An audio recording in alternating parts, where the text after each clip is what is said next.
उत्तराखंड के सीएम धामी का बयान। उत्तराखंड में सड़कों पर नमाज नहीं, लॉ एंड ऑर्डर से ऊपर कोई नहीं है, सड़क पब्लिक के लिए है। तो धामी ने बड़ा बयान दिया है यहाँ पर कि सड़कों पर नमाज नहीं होगी, लॉ एंड ऑर्डर से ऊपर कुछ नहीं है, सड़क पर रुकावट नहीं आने देंगे। नमाज की जगह मस्जिद है, सड़क नहीं।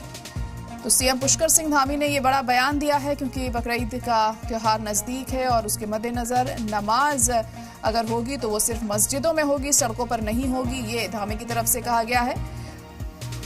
और उत्तराखंड में सड़कों पर नमाज नहीं होने की बात कही उन्होंने। कांग्रेस के एक बड़े नेता कह रहे थे कि सड़कों पर नमाज पढ़ने देना चाहिए।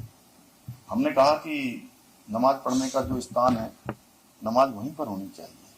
ये व्यवस्था है, इस व्यवस्था को बिगाड़ने का किसी को कोई भी अधिकार नहीं है। जो भारत की व्यवस्था कहती है, जो हमारी विधि व्यवस्था कहती है, हमारा प्रशासन कहता है, इस समय पर सड़कों को बिल्कुल जो है धार्मिक प्रदर्शन और इसका माध्यम नहीं बनने दिया जाएगा। ये हमने तय किया है कि किसी भी कीमत पर हमारे राज्य में आने वाले जो सनातनी हैं, चार धाम यात्री हैं, उनको कोई परेशानी न हो। वैसे भी इस समय में काफी ज्यादा संख्या में आ रहे हैं, तो व्यवस्था बनाना हमारे लिए एक चुनौती जैसा है।